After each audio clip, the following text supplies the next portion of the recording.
Ya, Assalamualaikum warahmatullahi wabarakatuh.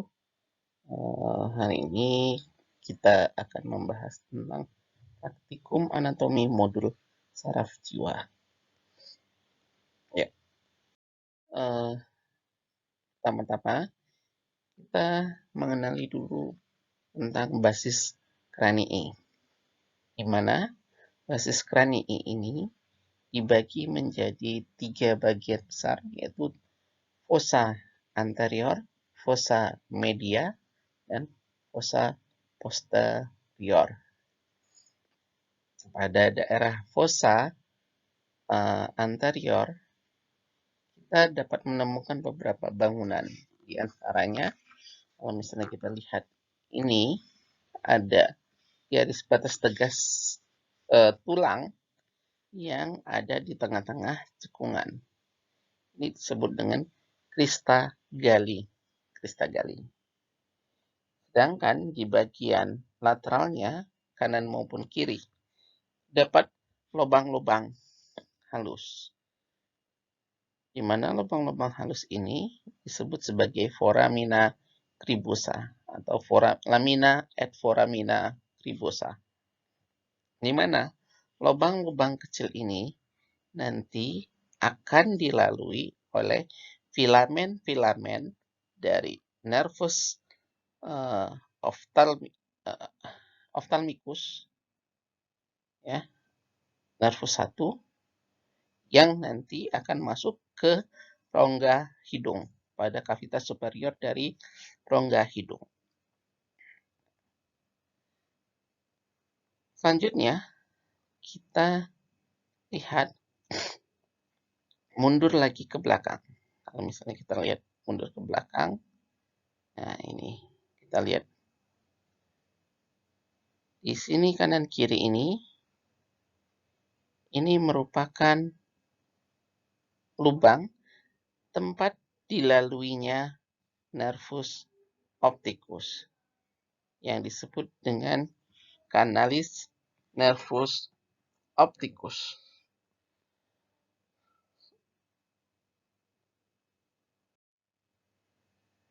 Selanjutnya, yang di bagian yang kita lihat ini merupakan alur.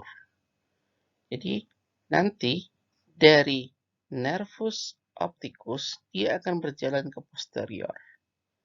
Nah, di sana dia akan mengalami penyilangan. Ada beberapa serabut yang mengalami penyilangan. Itu yang disebut sebagai kiasma opticus. Nah, untuk cekungan anulur parit ini disebut sebagai sulcus sulcus chiasma opticus, atau ada juga yang mengatakan sebagai sulcus, ya, sulcus prechiasmatic. Ya. Disinilah apabila terjadi ada tumor pada daerah sulcus ini, misalnya kayak craniofaringioma, dia meluas dari basis krani ini terus menekan pada sulcus terdapat pada sulcus chiasma opticus dan menekan bagian chiasma opticus, maka akan terdapat gangguan berupa hemianopsi bitemporal. Nah, selanjutnya ini merupakan fissura orbitalis superior. Ya, alur ini yang terang. Nah, itu merupakan fissura orbitalis superior. Pada fissura orbitalis superior ini dilalui oleh nervus cranialis oculomotor yang mempersarafi otot superior dan inferior dari bola mata. Terus di sini juga tempat lewat nervus trochlearis, cabang dari saraf kranial ophthalmic, lacrimal, frontal, dan nasociliar. Nah, di sini juga nanti tempat lewatnya nervus abducens, vena ophthalmica superior dan inferior. Ya. dan juga saraf simpatis plexus cavernosus. Jadi pada daerah visura orbitalis superior ini akan dilalui oleh nervus 3, ya, 4, 6, vena ophthalmica superior dan inferior, dan juga plexus cavernosus dari nervus simpatis. Selanjutnya, foramen rotundum. Foramen rotundum akan dilalui oleh nervus maxillaris. Nervus maxillaris atau nervus 5. Sedangkan foramen ovale itu akan akan dilalui oleh nervus cranialis mandibular, nervus petrosal, dan arteri aksesori meningeal. Selanjutnya, foramen jugularis, ya, foramen jugularis itu nanti akan dilalui oleh nervus 9 atau nervus glossopharyngeus. Nah, di bagian fossa posterior itu terdapat foramen magnum yang terletak pada tulang oksipital. Pada foramen magnum ini nanti terdapat medula oblongata, plexus simpatis, arteri vertebralis, arteri anterior dan posterior spinalis. Nah, pada daerah foramen magnum inilah yang sering terjadi penekanan. Nanti dia akan terjadi penekanan dari supratentorial akan menekan, mendepresi pada medula oblongata, sehingga nanti dapat mengakibatkan gagal nafas, ya, dan berujung pada kematian.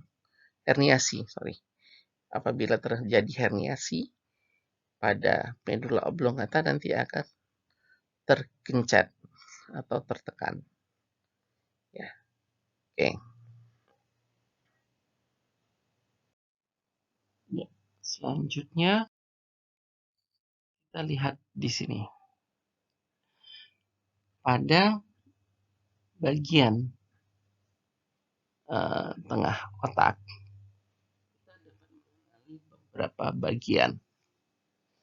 Bagian yang tidak ada girus ini, ini disebut sebagai corpus callosum. Pada kita dapat menemukan corpus callosum, di mana corpus callosum ini tidak memiliki girus, ya, tidak seperti yang lain memiliki girus, dan fungsinya ini sebagai sebuah garis yang menghubungkan antara hemisfer kiri dan hemisfer kanan. Selanjutnya, yang langsung kita lihat ini corpus callosum. Nah, ini yang langsung di atas di superior dari corpus callosum yang mengelilingi corpus callosum ini merupakan gyrus cinguli atau cingulum, yang termasuk dalam sistem limbik. Kalau kita lihat di bagian basal, bagian basal. Di bagian basal itu kita dapat mengenali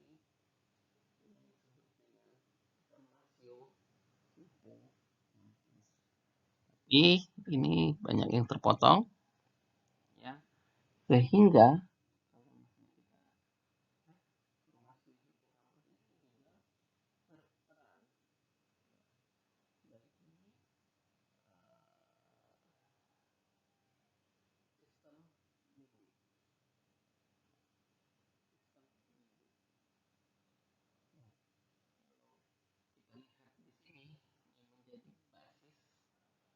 dasar dari korpus kalosum ini ada ruangan yang disebut dengan ventricle.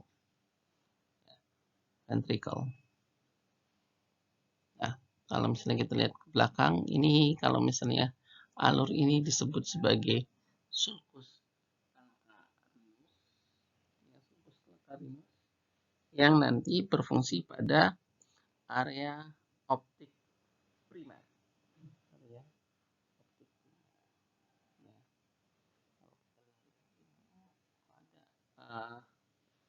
Bagian sulcus parieto occipitalis, di mana nanti di sini ada ini.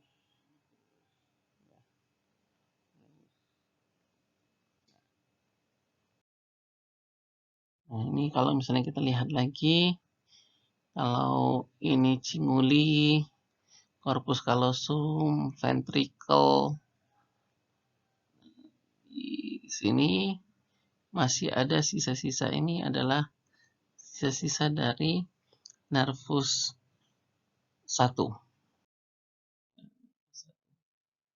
Nah, kalau kita lihat, ini adalah lobus temporal. Ya, pada bagian sulcus hazel, nah, nanti kita buka, ini ada gyrus. Ini yang disebut dengan gyrus insula. Lobus insula. Ya, gyrus insula yang terletak di lobus temporal. Ya.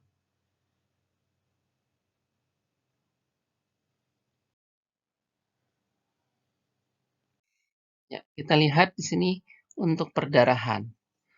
Nah, pendarahan di otak itu terutama yang harus kita ketahui itu adalah circulus Willis. Ya, di circulus Willis ini yang berperan penting yang kita dapat lihat di preparat ini adalah arteri karotis interna, di mana karotis interna nanti akan bercabang ke lateral, itu akan memberi darah ke bagian lateral dari cerebrum, ya, yang disebut dengan arteri cerebri media, ya, arteri cerebri media. Selanjutnya, arteri karotis interna juga akan bercabang ke anterior, ya, yang membentuk circulus Willis. Di posterior juga, yang disebut dengan arteri communicans anterior, dan yang ke posterior itu namanya arteri communicans posterior. Ya, arteri communicans posterior. Nah, pada daerah circulus Willis ini sering terjadi aneurisma atau pembesaran.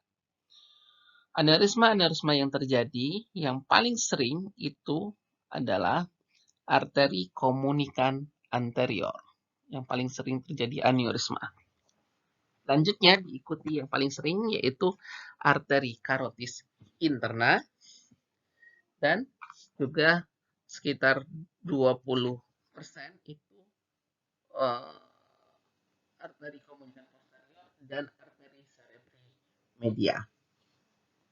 Jadi yang paling sering itu komunikan anterior arteri komunikan anterior, karotis interna, selanjutnya arteri komunikan posterior, dan cerebri media.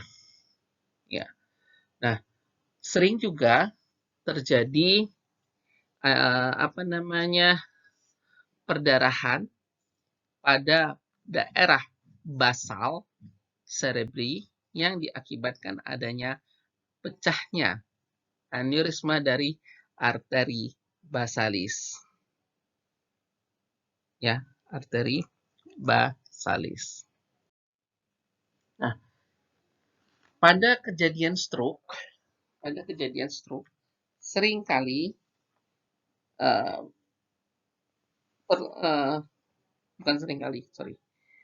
perdarahan itu terdapat pada perdarahan intrakranial. Ya, sumber perdarahan biasanya disebabkan oleh adanya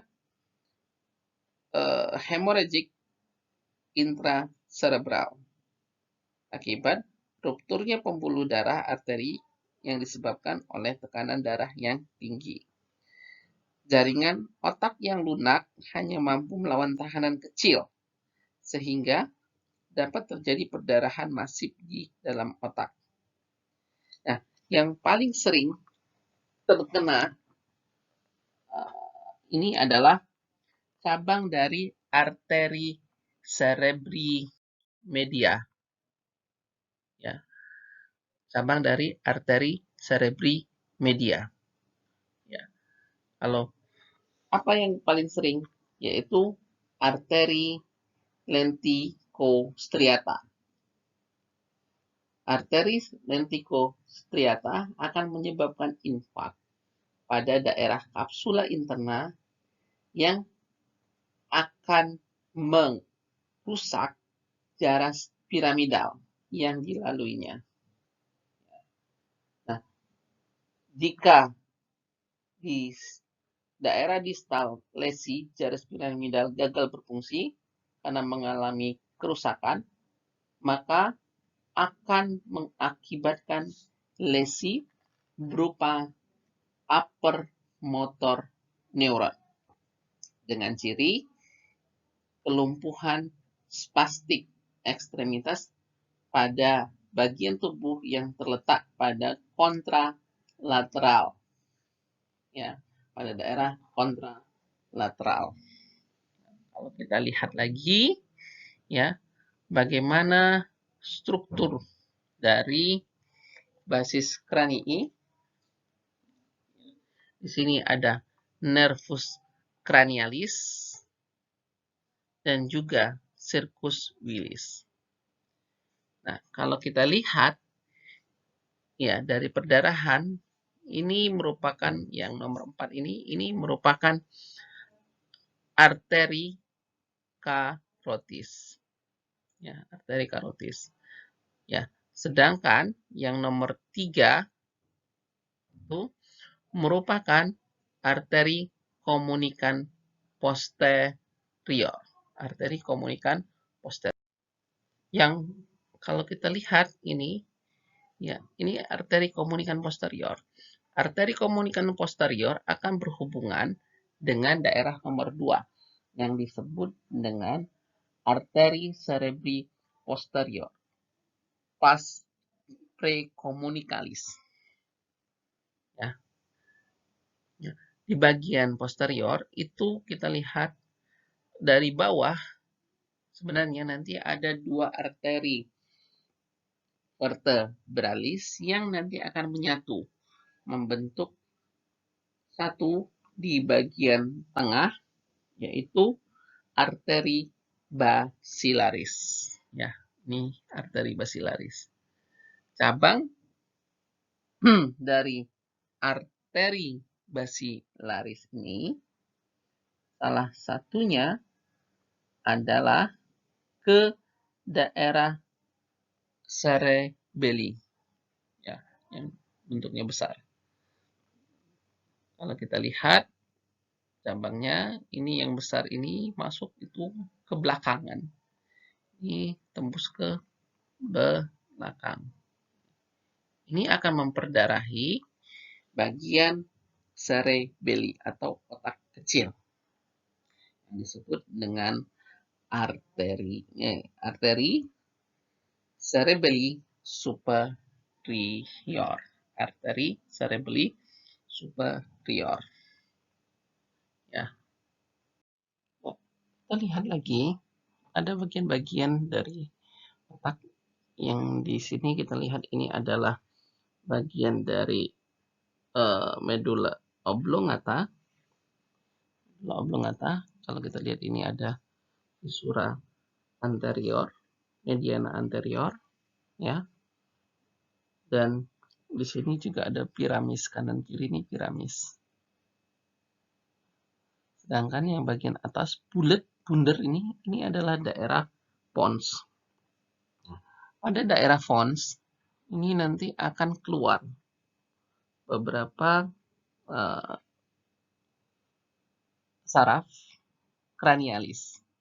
Ya, di antaranya ini adalah nervus abducens. Nervus abducens. Nervus abducens. Sedangkan kalau misalnya ke lateralnya ini nanti ini ada nervus facialis dan juga nervus vestibulocochlearis. Nah, di bagian depan kita lihat ini merupakan daerah yang namanya ini chiasma opticus, ini nervus opticus, dan ini merupakan tractus opticus. Nah, ada jendelan kecil di tengah-tengah daerah dekat circulus willis. Ini disebut dengan corpus mammillaris. Corpus mammillaris. Nah, pada bagian superior dari pons itu yang di dekat dengan arteri cerebelli superior ini tempat keluarnya radix nervus trigeminus. Ya, kalau kita lihat yang ini merupakan nervus 1. Ya. Selanjutnya kita akan masuk ke saraf-saraf yang mempersarafi, ya, saraf tepi yang mempersarafi ekstremitas atas. Kalau kita lihat di sini, ini yang paling belakang, lihat arahnya ke belakang, posterior, yang ke arah scapula. Ini merupakan cabang terakhir dari fasciculus posterior. Nah, saraf ini merupakan nervus axillaris. Mula-mula, nervus axillaris berada di depan subscapularis. Kemudian, berjalan menuju ke tepi otot subscapularis, membelok ke belakang bersama arteri circumflexa humeri posterior. Melalui nervus axillaris lateralis. Kemudian akan memberikan cabang ramus anterior, ramus posterior, dan ramus articularis. Ramus anterior akan mengelilingi kolum chirurgicum humeri bersama vasa circumflexa humeri posterior di bawah musculus deltoideus sampai tepi depan otot ini, dan mempersarafi bagian dari musculus deltoideus yang segmen anterior. Ramus posterior akan mempersarafi musculus teres minor dan musculus deltoideus pars posterior. Ya. Nah, untuk ramus articularis akan meninggalkan induknya dalam visura axillaris lateralis dan akan mempersarafi kapsula sendi bahu daerah infero-anterior.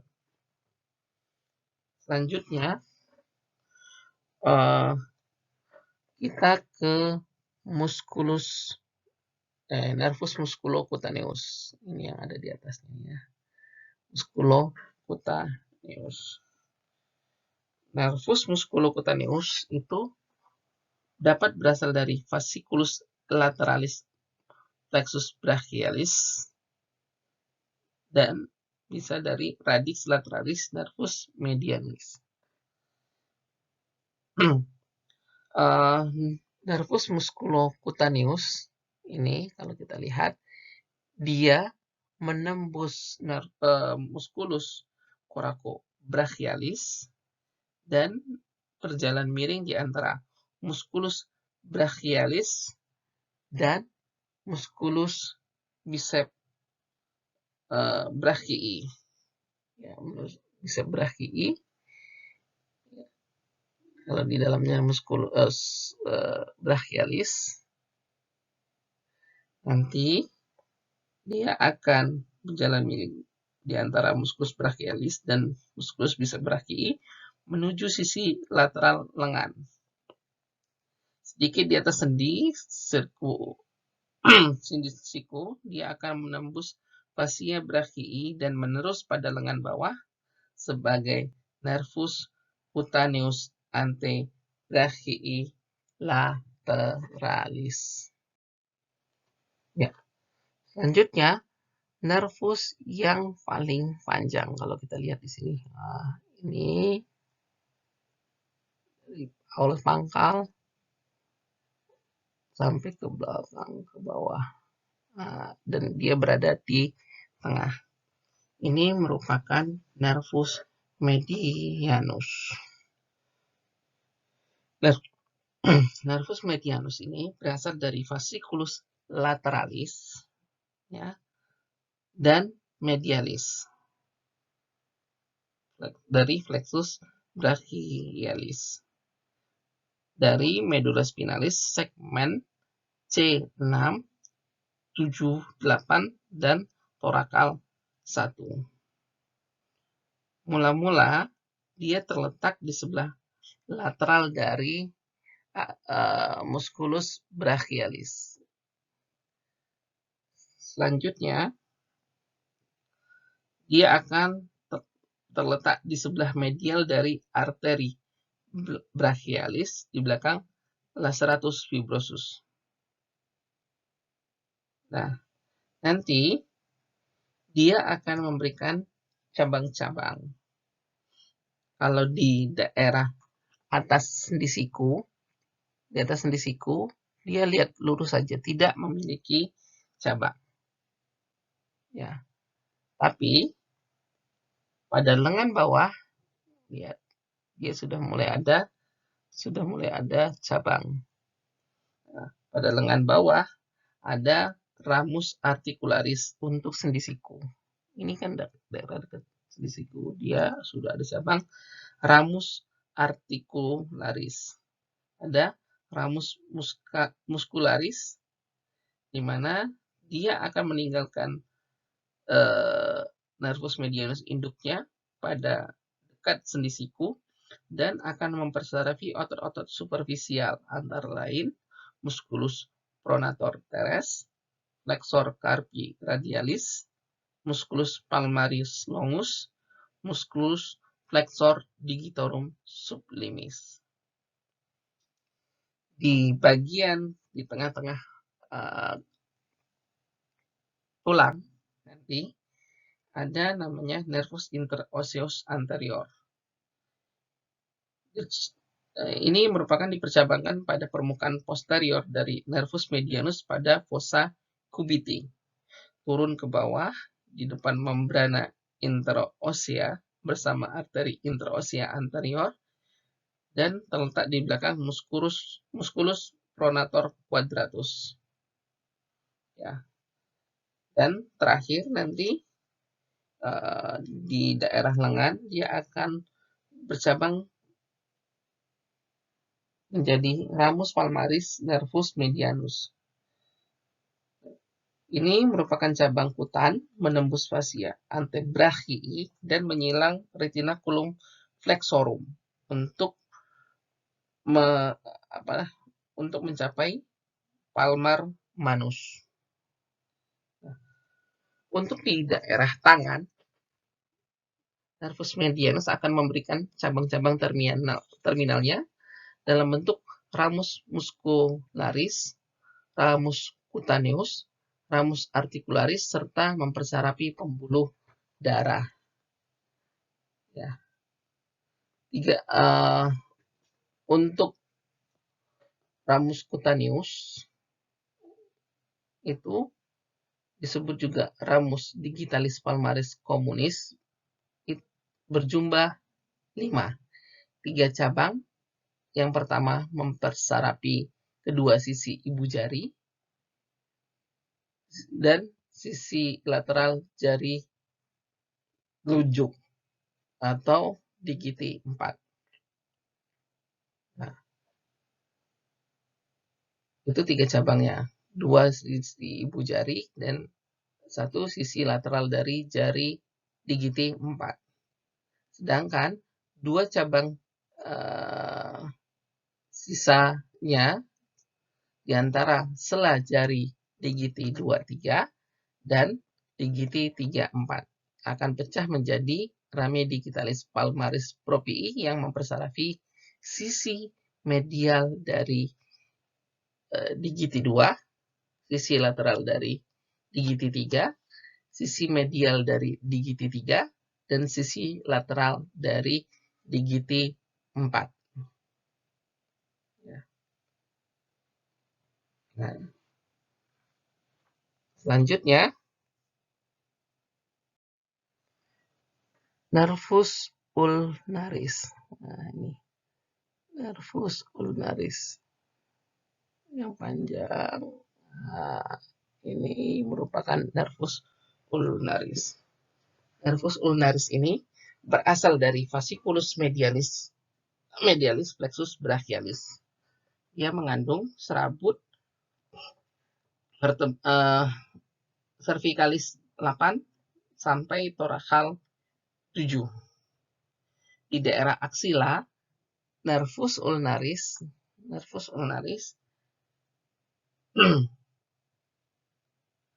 terletak di antara arteri dan vena axillaris dan di belakang nervus cutaneus antebrachii medialis. Ya. Di daerah paru proksimal lengan atas, saraf ini terletak pada sisi medial dari arteri brachialis. Dan di sebelah depan dari musculus triceps brachii. Ya, di belakangnya. Nah, cabang-cabangnya nervus ulnaris tidak ada cabang pada lengan atas, sama seperti nervus medianus tadi. Pada lengan bawah akan memberikan ramus cutaneus, ramus muscularis, dan ramus articularis. Ramus articularis nanti akan menuju, kalau misalnya kita lihat di sini, nanti dia akan cabang di fossa cubiti, dia akan menuju articulatio cubiti dan dipercabangkan di belakang epicondylus medialis humeri. Ya, belakang dari epicondylus, ini epicondylus medialis humeri. Ramus muscularis akan diberikan segera setelah nervus ulnaris sampai di lengan bawah. Ya. Ini akan mempersarapi otot-otot lengan bawah, yaitu musculus flexor carpi ulnaris dan separuh medial dari musculus flexor digitorum profundus. Selanjutnya, ada cabang terminal dari nervus ulnaris ini akan dibedakan menjadi ramus superficial dan ramus profundus. Ya. Ramus superficial akan berjalan ke bawah di bawah aponeurosis palmaris dan pecah menjadi cabang lateral dan medial. Cabang medial berjalan pada tepi medial jari kelima atau digiti 5 dan mempersarapi permukaan palmar. Kalau cabang lateral lebih superficial pada sela-sela digiti 4 dan 5, di mana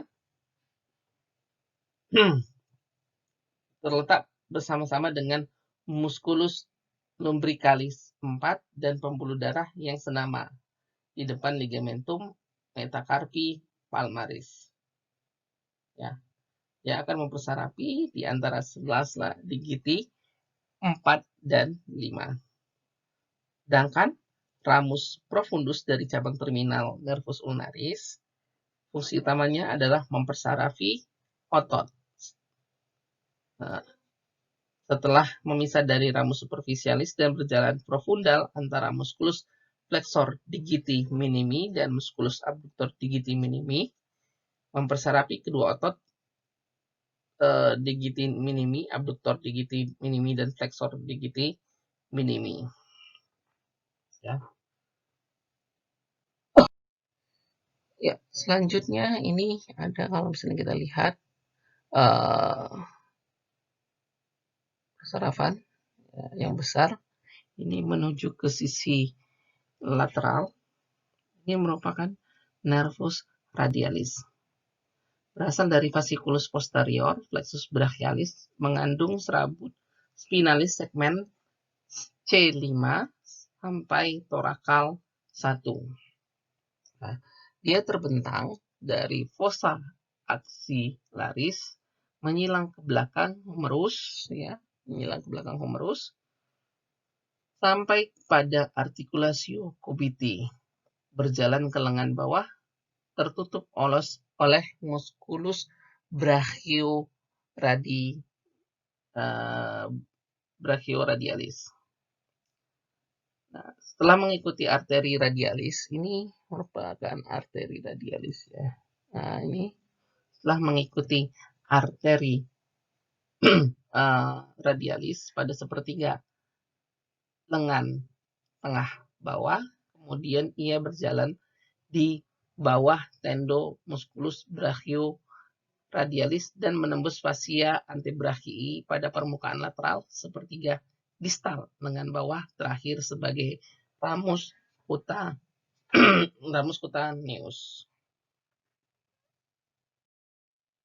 Kelainan-kelainan pada nervus pada yang mempersarapi ekstremitas ini, apabila terjadi kerusakan, pertama nervus ulnaris. Bila terjadi lesi, kerusakan pada nervus ulnaris di daerah pergelangan tangan, semua otot-otot kecil pada tangan palmaris akan lumpuh kecuali musculus lumbricalis 1, 2, dan otot-otot pada eminensia carpi radialis. Karena otot-otot pada eminensia carpi ulnaris ini akan menjadi mendatar. Ibu jari tidak dapat diaduksi sehingga keadaan ini akan seperti orang menjepit yang disebut dengan claw hand. Jadi kerusakan pada nervus ulnaris di daerah pergelangan tangan dapat mengakibatkan claw hand. Oleh karena itu, kata lesi tadi pada muskulus otot pada pergelangan pada daerah palmar, ya, kecuali musculus lumbricalis 1, 2, dan pada eminensia carpi radialis. Nah, oleh karena itu tidak tidak dapat melakukan perlawanan terhadap musculus extensor digitorum communis, sehingga pasien tersebut tidak dapat melakukan fleksi falang proksimal maupun distal digiti 4 dan 5.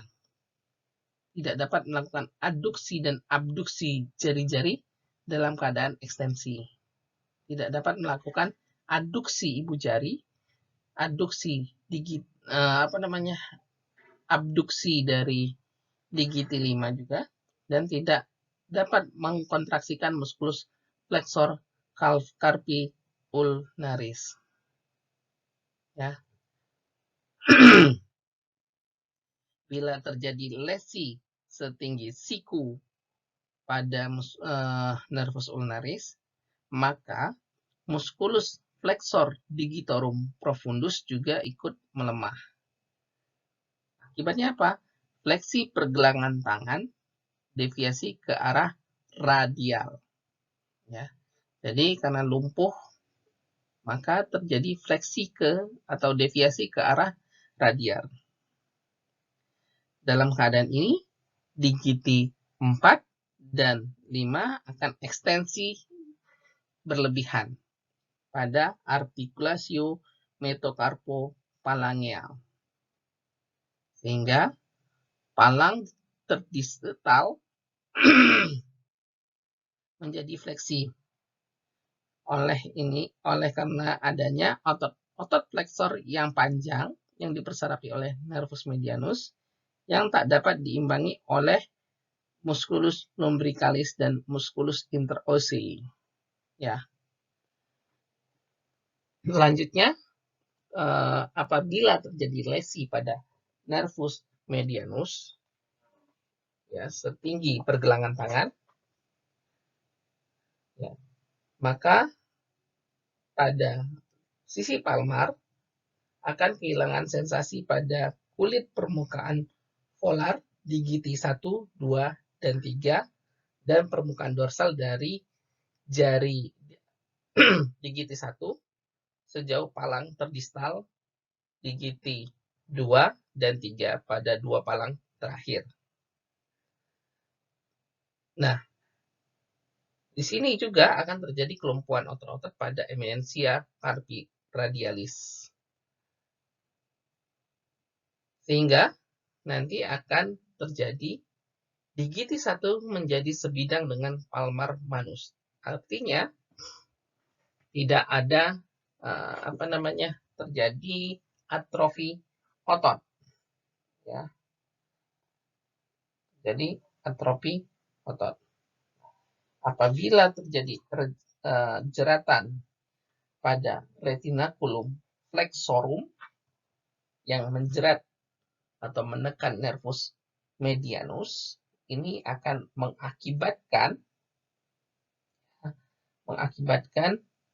terjadinya carpal tunnel syndrome. Ya. Nah, selanjutnya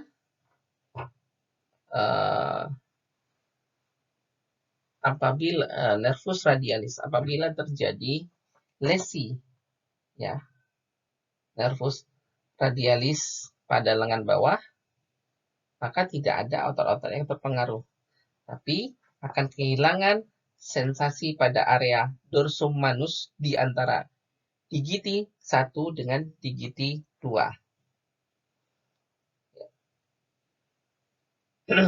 Kalau misalnya ini terjadi lesi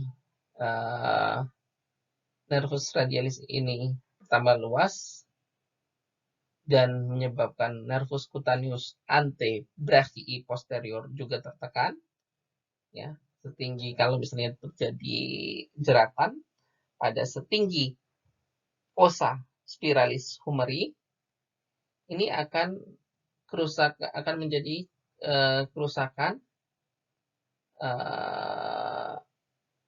pada daerah otot-otot tricep, ya, sehingga kalau misalnya dia untuk melakukan abduksi pada gerakan, kalau misalnya dia ngangkat topi, itu tidak bisa, ya. Ada juga namanya Duchenne paralysis, ya. Ini terjadi kalau misalnya lesi pada trunkus superior C5 sampai C6 plexus brachialis. Nah, biasanya ini bersifat unilateral. Kalau misalnya kita lakukan pada anak-anak bayi, ya, pada waktu dilahirkan kesalahan dalam menarik tangan, lengan. Nah, ini bisa menyebabkan paralisis, ya. Paralisis. Ada juga kelampi paralisis kalau terjadi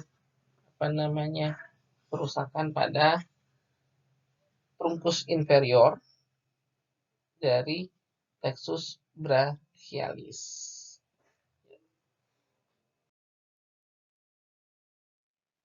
Ya, ini kita lihat tadi yang sesuai dengan kita gambarkan. Ini adalah nervus medianus, di mana ini pada siku, pada lengan bawah, dia ini memberikan cabang kecil. Ya, cabang kecil yang memperserapi otot superficial antara musculus pronator teres. Ya, itu cabang dari nervus medianus pada lengan bawah. Ya.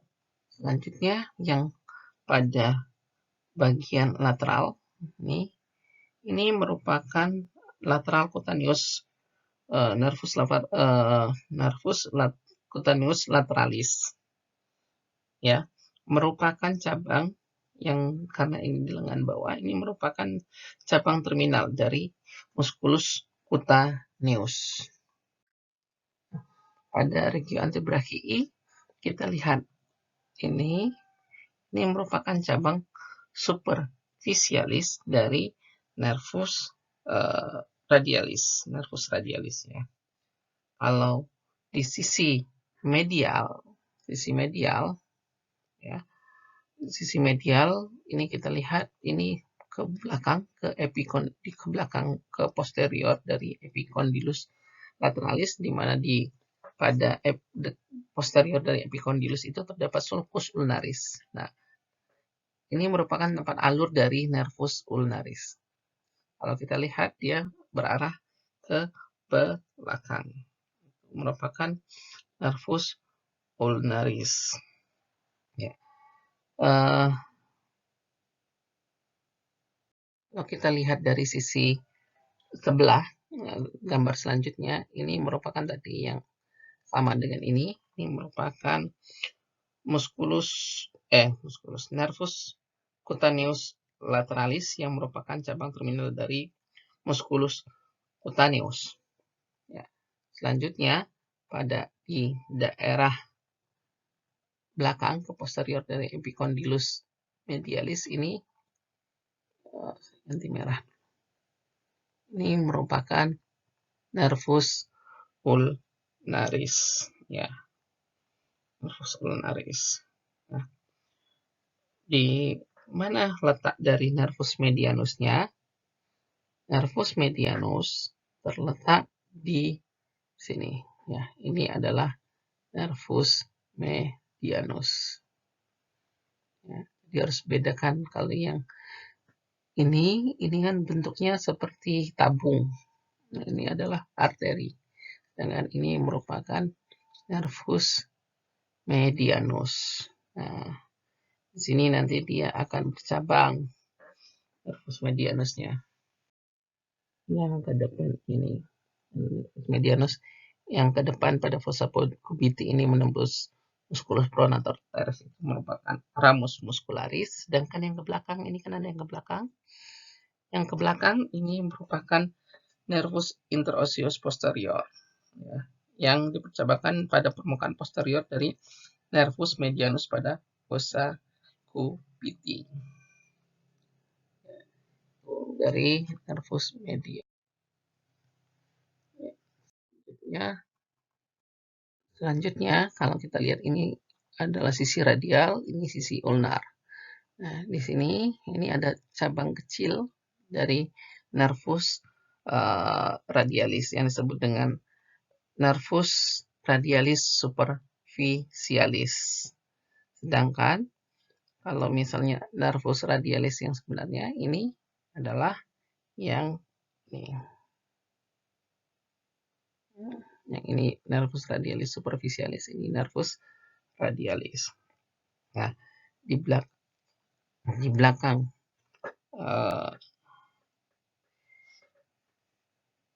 kalau kita lihat lagi, kita susurin. Nah, ini ada serabut saraf yang di tengah, dan ini adalah retinaculum flexorum.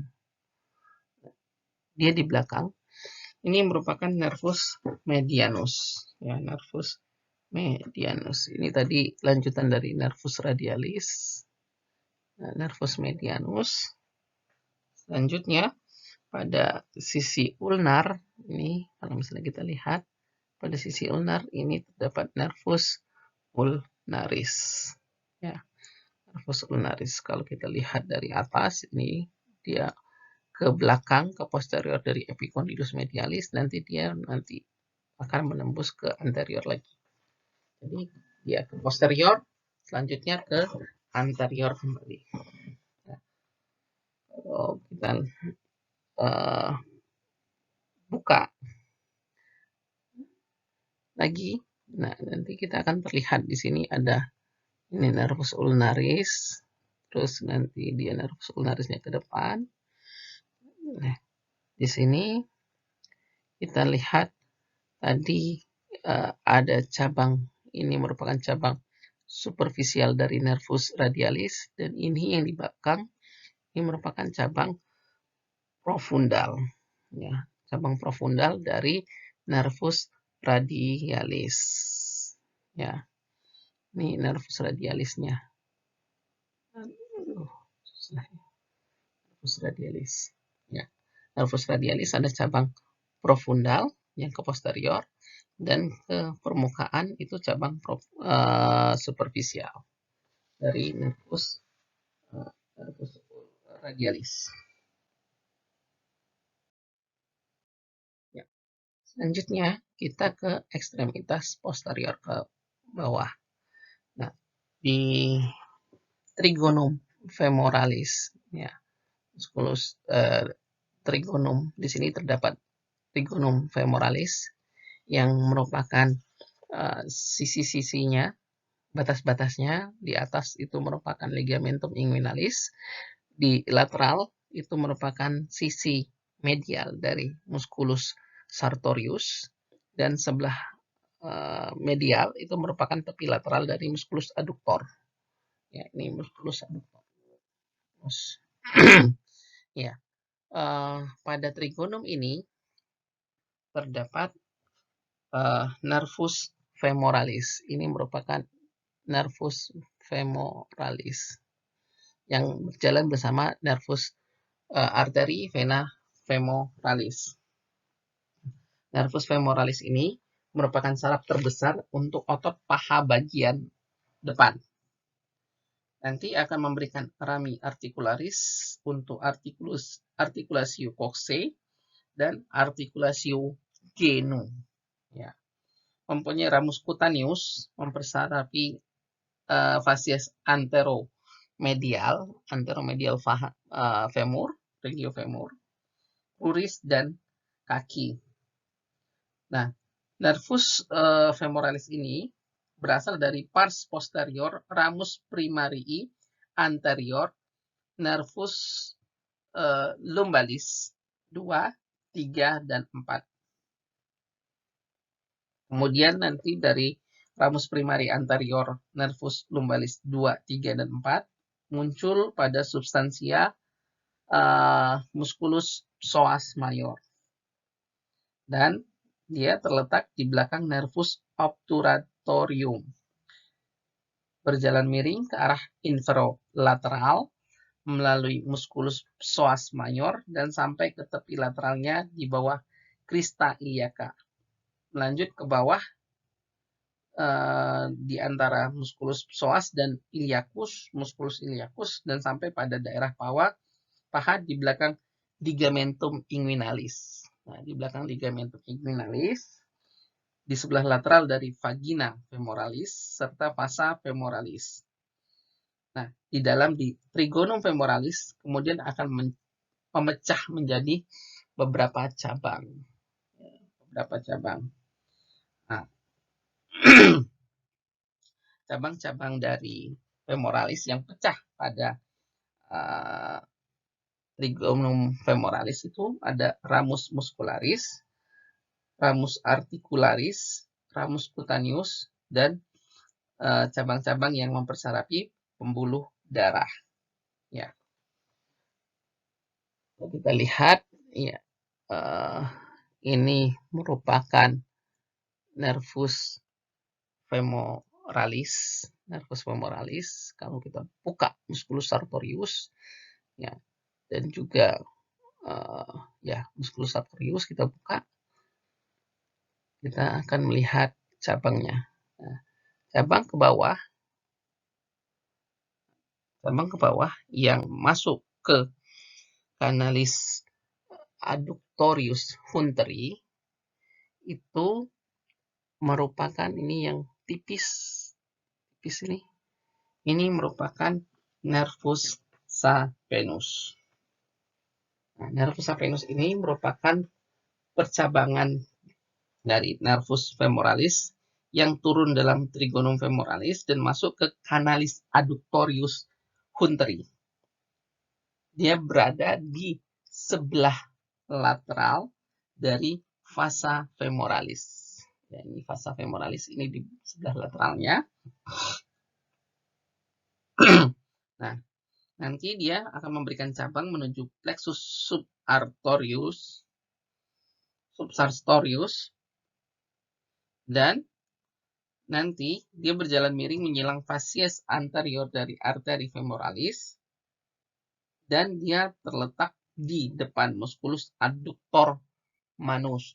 Nah, nanti dia akan berada di depan dari musculus adductor magnus bersama dengan ramus saphenus, arteri genus descendens. Di sini, di kanalis adductorius ini, nanti nervus saphenus akan memberikan ramus infrapatellaris. Ya, setelah keluar dari kanalis adductorius, dia akan memberikan ramus infrapatellaris yang menjadi superficial setelah menembus musculus sartorius dan fascia lata. Nah,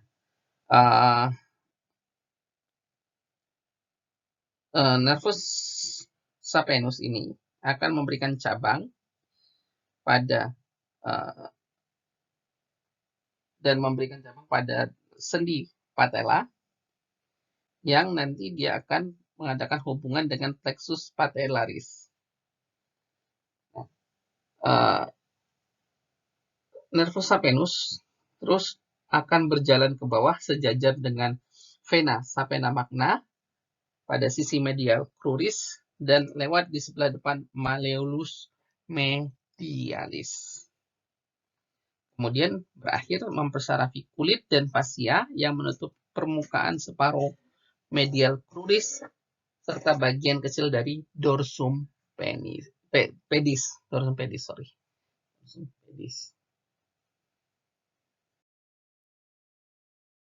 Ya, selanjutnya pada kompartemen posterior dari ekstremitas inferior itu terdapat nervus, di mana nervus ini merupakan nervus terbesar pada tubuh manusia, yaitu nervus ischiadicus. Ya, ini adalah nervus ischiadicus.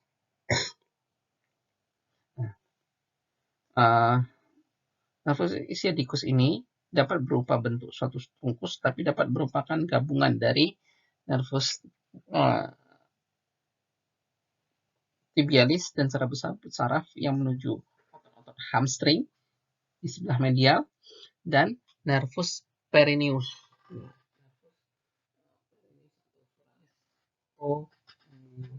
di sisi lateral. Nanti ya, kalau misalnya kita lihat ini pada sisi sisi lateral, ini nervus peroneus communis, atau ada yang menyebutnya sebagai nervus suralis, dan sisi medial nanti akan bentuk nervus tibialis. Ya, nervus tibialis. Nah, otot nervus ischiadicus ini akan terbungkus dalam satu sarung. Nah, nervus ischiadicus ini dibentuk oleh ramus primarius anterior, nervus lumbalis 4, 5, sampai sacralis 3. Ya. Mula-mula dia terletak di daerah pelvis dan melalui foramen ischiadicum mayor sampai ke regio glutea. Letaknya profundal terhadap musculus piriformis dan berjalan dengan arah inferolateral bersama dengan nervus gluteus inferior dan nervus cutaneus femori posterior. Kalau kita lihat di sini, ini adalah nervus cutaneus femoris posterior. Ya. Nervus cutaneus lateralis superior. Ini kalau yang ini yang serabut kecil ini. Nah, ini nervus cutaneus femoralis posterior. Selanjutnya, nervus ischiadicus biasanya berakhir pada bagian proksimal fossa poplitea dengan mempercabangkan nervus perennius atau suralis communis, ya, suralis communis, ya, ini, dan juga nanti ini suralis communis, dan juga ini ke sisi medial nanti akan bercabang menjadi nervus tibialis. Nah, kita lihat di sini, ini merupakan cabang-cabang. Nah, ini misalnya kita lihat ada, kalau kita lihat, ini merupakan cabang-cabang dari nervus ischiadicus yang menuju otot-otot hamstring, di mana saraf ini mempunyai segmentasi lumbar 4 sampai sakral 3. Nah, di sini dia akan nervus ischiadicus pada sisi regio glutea meninggalkan induk di tepi bawah musculus quadratus femoris, mempersarapi otot-otot hamstring kecuali caput brevis musculus biceps femoris. Ya, kecuali caput brevis musculus biceps femoris. Ya, jadi nervus ischiadicus pada bagian baha dia akan mempersarapi otot-otot hamstring. Apa saja otot hamstring tersebut? Yaitu musculus biceps femoris, ya, musculus semitendinosus, musculus semimembranosus. Ya. Nah, selanjutnya cabang dari nervus ischiadicus pada sisi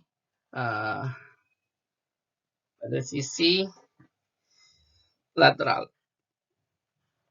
itu nervus perennius, ya, nervus perennius communis atau nervus suralis communis.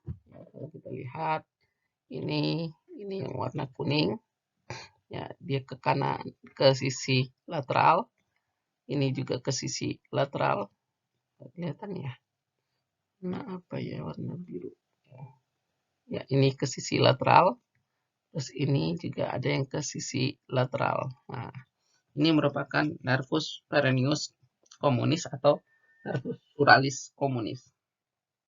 Saraf ini akan mempersarapi kulit dan fascia anterolateralis cruris dan dorsum pedis. Otot-otot cruris bagian depan dan lateral. Nah, saraf ini akan berjalan ke inferolateral dan ke lateral dari fossa poplitea, dan berakhir dengan mempercabangkan nervus perennius profundus dan nervus peroneus substansi superficial, sewaktu mengelilingi permukaan lateral dari kolum fibula dan substansi musculus peroneus longus. Nah, apa cabang-cabangnya? Cabang-cabang dari nervus peroneus communis ini yaitu nervus cutaneus suralis lateralis, terus ramus communicans peroneus, dan ramus recurrens, dan nervus peroneus profundus. Ya, itu cabang-cabangnya. Sedangkan nervus tibialis itu akan membentuk bagian mempunyai segmentasi L4 sampai S3. Ya. Nanti dia akan sampai pada bagian fossa poplitea, kemudian dia akan ke bagian cruris, bagian posterior, dan terletak profunda.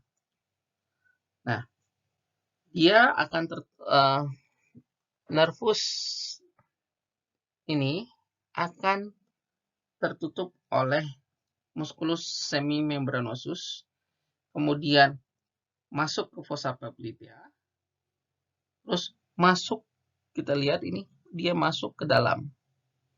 Ya, dalam ini otot ada 2, kanan kiri. Ya, itu merupakan otot gastrocnemius yang masuk ke gastrocnemius dan musculus plantaris. Kemudian dia masuk lagi ke profunda terhadap arcus tendinius dari musculus soleus. Ya, kalau kalian ingat dulu pada waktu apa namanya?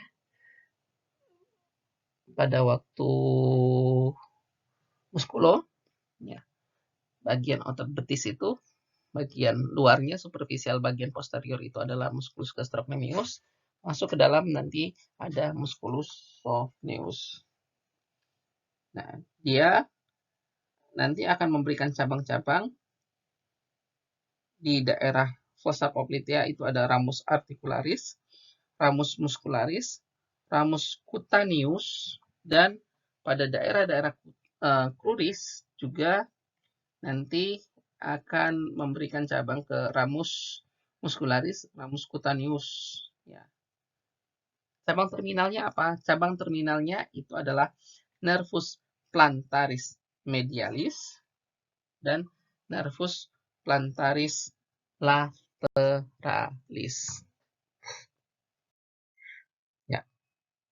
Ini bila kita lihat, ini merupakan musculus gastrocnemius. Nah, ini merupakan cabang. Ya, ada yang tipis kecil. Ini merupakan cabang ramus muscularis dari nervus tibialis. Kalau nervus tibialisnya itu yang gedenya. Nah, yang gedenya ini, yang besar, ini adalah nervus tibialis. Cabang kecilnya ini adalah ramus muscularis dari nervus tibialis. Ya, kalau yang berjalan ke lateral, ini adalah nervus peroneus communis atau nervus suralis communis. Ya, merupakan cabang dari nervus ischiatica. Ya. Kalau tadi ada medial sural cutaneus. Nah, medial sural cutaneus itu yang mana ini? Ini adalah cabang dari nervus cutaneus, nervus peroneus communis. Ya, kalau kita lihat lagi, ini yang besar, yang besar ini merupakan nervus tibialisnya. Ini merupakan nervus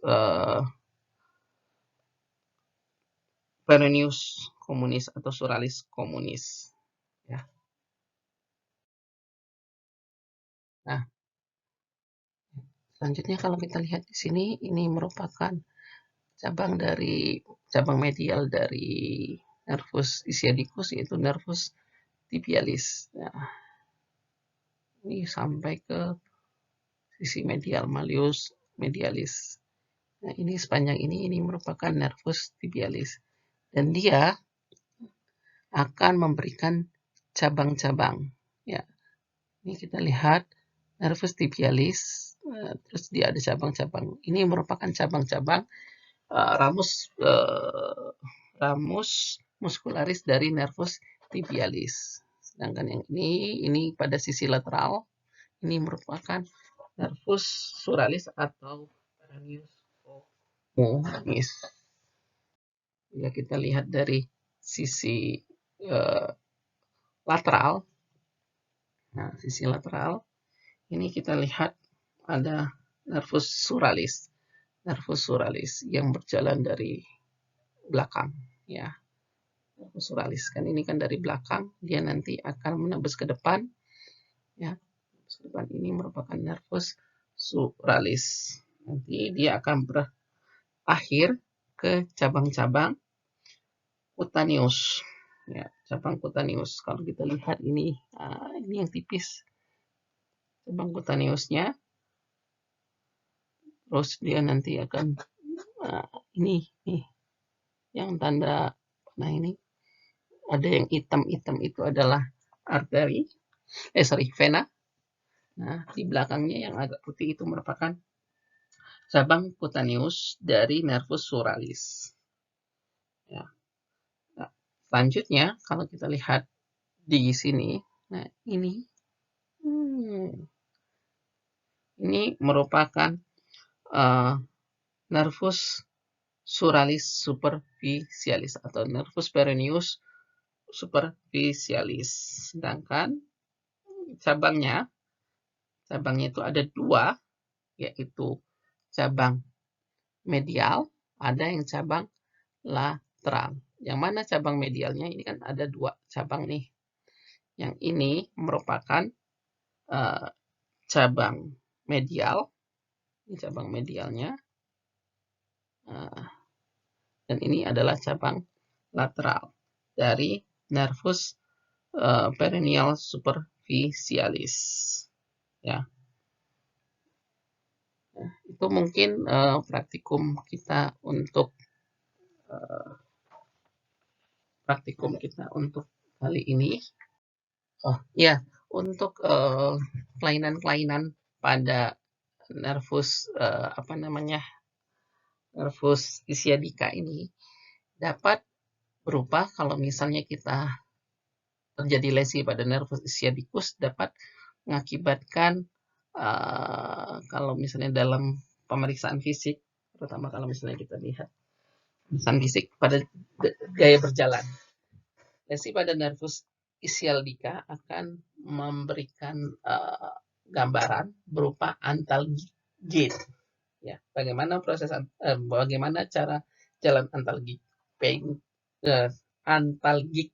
gait itu, mungkin silahkan cari di YouTube, itu ada bagaimana cara jalan antalgic gait. Jadi kalau misalnya kalian temukan pada orang yang jalannya seperti itu, seperti antalgic gait, berarti kalian sudah bisa menebak berarti kelainan pada nervus ischiadicus. Nah, untuk proses penyuntikan sendiri, mengapa kita penyuntikan intramuskular itu terletak di superolateral pada gluteus. Karena kalau misalnya kita di daerah pertengahan ataupun di infero yang sisi medial, itu takut akan terjadi penusukan jarum suntiknya mengenai bagian dari nervus ischiadicus ini. Ya. Oke. Baik, mungkin itu tambahan sedikit dari saya. Terima kasih. Assalamualaikum warahmatullahi wabarakatuh.